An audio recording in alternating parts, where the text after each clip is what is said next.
Border cross ভালোবাসা। তো তারপরে ধরো আমি তো মানে চারো হাত পে লাফায় উঠেছি, আমার মেজো বোনই সবকিছু জানতেন। সাকিব আমার সঙ্গে দেখা করতে লুকিয়ে শিলিগুড়ি আসে, বললেন অপু বিশ্বাস। অন্যদিকে বাবা হওয়ার অনুভূতি পেতে চান সালমান। ভালোবেসে চিত্রনায়ক শাকিব খানের সঙ্গে সংসার পেতেছিলেন চিত্রনায়িকা অপু বিশ্বাস। বিয়ের পর লুকিয়ে টানা 8 বছর সংসার করেন তারা। 2017 সালের 27 সেপ্টেম্বর তাদের কোলজুড়ে আসে পুত্র সন্তান আব্রাহাম খান জয়। এরপরই পাল্টে যায় শাকিব অপুর জীবনের মোড়, কারণ সন্তানের বিষয়টি গোপনই রাখতে চেয়েছিলেন অভিনেতা। একই বছর গণমাধ্যমে পুত্র সন্তানের কথা প্রকাশ করার পরই ভেঙে যায় শাকিব অপুর সংসার। যদিও এসব এখন পুরনো হয়ে গেছে, তবুও মাঝে মাঝে শাকিবের সঙ্গে কাটানো মুহূর্তগুলো স্মরণ করেন অপু। সম্প্রতি এক সাক্ষাৎকারে শাকিবের সঙ্গে ঘটে যাওয়া নানান ঘটনা শেয়ার করেন এই নায়িকা।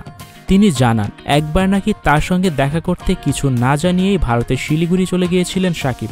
সে ঘটনা বর্ণনা করে অপু বলেন, একদিন ভোরে শাকিবের সহকর্মী আমাকে ফোন দিয়ে জানায় তারা চ্যাংরাবান্ধা বর্ডারে আছে। আমি বললাম মানে? তখন বিছানা থেকে লাফিয়ে উঠে আমার মেজ বোনকে বললাম শাকিবের কাণ্ড।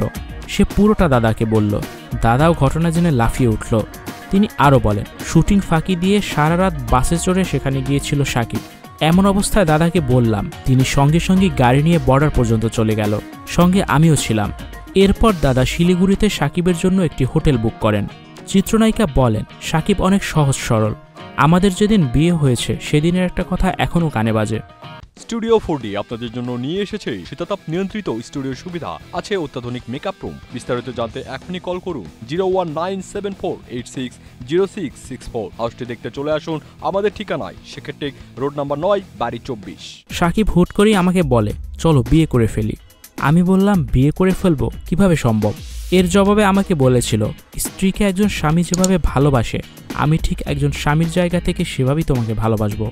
শাকিবের সঙ্গে প্রেম নিয়ে অপুর পরিবারের কি মত ছিল এ প্রসঙ্গে নায়িকা বলেন, আসলে প্রেমটা খুব একটা করতে পারিনি আমরা। মায়ের এত কমিটমেন্ট, এত প্রেশার ছিল, সেই জায়গা থেকে আমাদের বিয়েটাই খুব দ্রুত হয়ে গেছে। আমার মা প্রথম দিকে বিয়েটা না মানলেও পরে মেনে নেয়।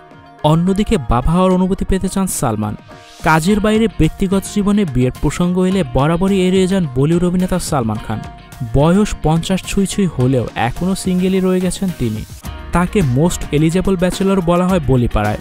জীবনে একাধিক সম্পর্কে জড়ালেও কারো সঙ্গেই সাত পাকে বাধা পড়েননি সালমান। তবুও অভিনেতার ভক্তদের আশা একদিন ঠিক সংসারী হবেন তিনি। বিয়ে নিয়ে আর কোনো পরিকল্পনাই নেই বলেও একাধিকবার জানিয়েছেন সালমান। তবে অভিনেতার মনের মধ্যে নাকি রয়েছে বাবা হওয়ার বাসনা। সম্প্রতি এক সাক্ষাৎকারে বিয়ের প্রসঙ্গ উঠলে জবাবে সালমান বলেন, খুব শিগগিরই বিয়ের কোনো পরিকল্পনা নেই, কিন্তু শিশুদের প্রতি রয়েছে অগাধ ভালোবাসা, তাই বাবা হওয়ার অনুভূতি পেতে চান। অন্যদিকে আরেক সাক্ষাৎকারে ভবিষ্যতে সারোগেসির মাধ্যমে তিনি বাবা হতে চান অথবা সন্তান দত্তক নিতে চান কিনা জানতে চাইলে সালমান বলেন, না, এখনও এমন কোনো পরিকল্পনা নেই, যখন হওয়ার হবে। আমাদের বাড়িতে শিশুর অভাব নেই, তাছাড়া আমার বোন অর্পিতা নিজেই খুব সুন্দর করে সন্তানকে লালন করছে। বলা যায় ও আমাদের সকলকেই লালন করছে। Icon focus 24 TV, powered by 4D Fourth Dimension। আমাদের চ্যানেলটি সাবস্ক্রাইব করে আমাদের সাথে থাকুন।